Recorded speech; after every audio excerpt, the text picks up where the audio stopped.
Hello everyone, I'm Roan Celis Capistrano of 1 Million Club. Kung bago ka pa lang sa channel ko, make sure to subscribe and hit the notification bell para lagi kang updated. So eto no, yung difference makikita natin, just 3,000 a month or 36,000 per year. Sa 5 years na yan, nakaipon ka ng 180,000. And kung i-compare natin sa savings account, dahil 1% or less lang yung kinita niya, 183,000. Sa time deposit naman, 4%, 194,000. And kung naka-invest sa 10%, 'di ba, 219,000. So sa loob lang to ng 5 years, no, ang difference kung nag-ipon ka lang sa bank or nag-invest ka, 36,000, 'di ba? Ang laking difference.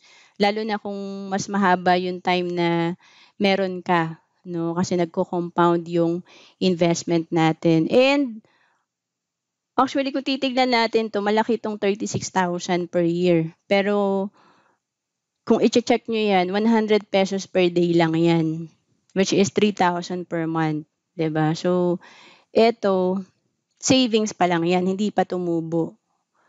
Pag tumubo pa yan, mas malaki pa yung pera mo, 'di ba? So, investing is designed for long-term growth. Usually kasi, 'di ba, yung iba, nasanay tayo sa mga sugal, kaya gusto natin instant or paluwagan. Parang nag-aantay lang tayo ng maximum 1 year, 'di ba? Sa co-op. Nasalihan ko rin kasi yung co-op sa company eh.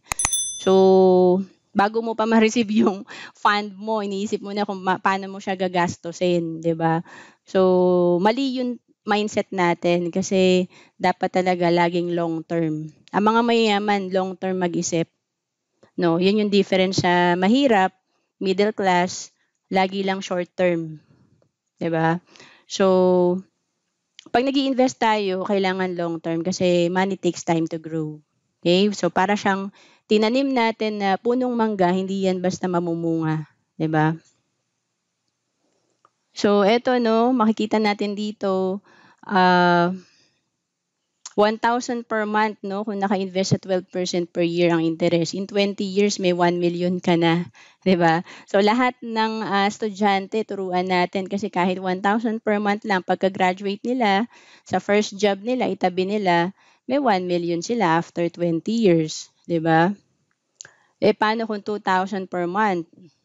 In 15 years, may 1 million na. And kung mas malaki, 6,000 per month, 10 years lang nag-ipon, 1.4 million. Kung gusto natin na mas mabilis, no?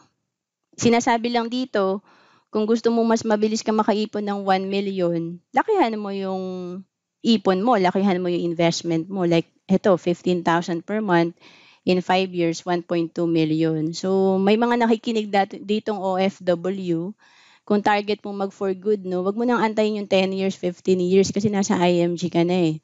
So, in 5 years pa lang or less, pwede nga yan, 1 year to 3 years eh.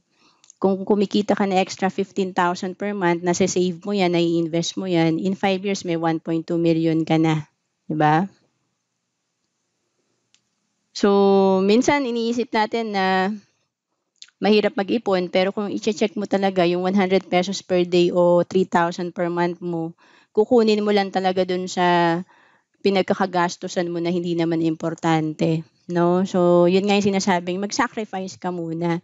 Kasi nung nalaman ko to na kailangan kong mag-save, dati nagde-dessert ako ng everyday yan sa lunch, sa office.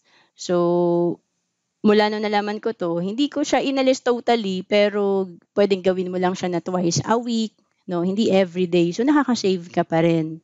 So, yan, soft drinks, totally tanggalin na talaga natin yan kasi, of course, bad sa health natin, hindi pa tayo makakaipon, 'di ba? So, ganun din yung cigarettes, no? And yun nga, sabi ko sa tatay ko, kung yung 20-20 mo pala sa loto, sinave mo yan, no? Kaysa tinaya mo araw-araw. Naging 1 million na yung pera mo, 'di ba? So, kasi sa loto, hindi tayo sure na mananalo tayo eh. Kasi ano yung chance na manalo tayo? Kailangan tamaan ka ng kidlat, no? Yun yung chance natin na manalo sa loto ng 2 beses sa posisyon mo. 'di ba? So, ang liit ng chance. And of course, junk foods, 'di ba? Ito guilty ako dito kasi talagang parang ito yung way natin na minsan para ma-relax tayo, 'di ba? Iba-iba tayo ng ano, ng reward sa sarili natin. Yung iba coffee, yung iba ice cream, 'di ba? Yung iba milk tea, 'di ba?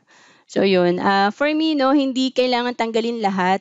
I mean kung parang ano 'yan, nag nag-addict kang mag-ano, magsigarilyo. So, hindi mo siya totally siyempre matanggal kasi addict ka na. So, babawasan mo na lang muna, 'no, yung consumption mo and then hanggang sa mawala siya. So, yun yung tinatawag na gradual. So, 4 steps sa tamang pag-budget, paki-type nga budget, ayan. So, minsan kasi gusto natin ng 1,000,000, 3,000,000 pero yung simple or basic na dapat nating gawin ini-skip natin 'no or hindi natin ginagawa. So una ilista mo yung estimated expense mo, like ako natatandaan ko nung nag-start akong mag-commit sa sarili ko na 2,000 per month kailangan ipunin ko 'to, noong 2008 yun 'no. So, dahil hindi ko pa afford yung mga malalaking shampoo siyempre mga sachet-sachet lang yung binibili ko. So, ini-estimate ko yan sa isang week magkano per sachet yung gastos ko, ganyan. Tapos, of course, sa pagkain natin sa office, tina-times ko rin yun sa number of days kung ilang days ako pumapasok sa 1 month, 'di ba? Tapos, yan 'no, ililista natin yung actual expense para ma-compare natin like ang budget mo for ah, food halimbawa, ah, 10,000 per month 'no, budget mo sa food. Pero yung actual mo naging 12,000. So, alam mo na nag-overspend ka ng 2,000 'no, dito yon mako-compare mo. Tapos siyempre next time mas magiging careful ka na 'no, para gusto mo kasi may matira ka, eh. So, like no'n 'no, 2,000 yung target ko, eh, kung magsha-shampoo ako araw-araw, eh, talagang hindi siya kakayanin na maka-save ako ng 2,000. Kaya I think ini-skip ko yung ano, yung may mga ini-skip akong araw na hindi ko talaga kailangang mag-shampoo, 'di ba? Kasi sobrang kapal talaga ng buhok ko. So, dalawa kasi 'yan, eh, may shampoo tsaka conditioner. Alam niyo naman mga babae ang daming ginagamit, 'di ba? So, ang solusyon is either bawasan mo expense mo or pataasin mo income mo. So, naintindihan ko ngayon sobrang taas talaga ng bilihin. So, minsan talaga hindi naman yung gastador talaga tayo, disiplinado naman talaga tayo, kaya lang sobrang liit lang ng income natin. So, ang maganda sa IMG meron tayong puwedeng gawing backup career.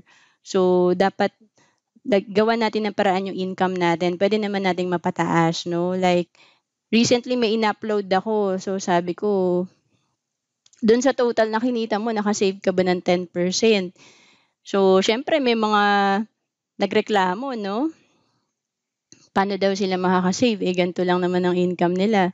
So, lagi naman may paraan. So, sa lahat ng problema may solusyon. So, pagka problema mo maliit income mo, eh, mag-extra income ka, 'di ba? So, 'yun yung maganda dahil lagi namang may solusyon. Ang problema, ayaw natin mag-adjust 'no, like ako talagang kahit may full-time job ako, secure naman, manager naman ako, sinabay ko yung part-time business ko or part-time career ko para, ah, mabigyan ko na ng oras, ma-build ko na yung business habang bata pa.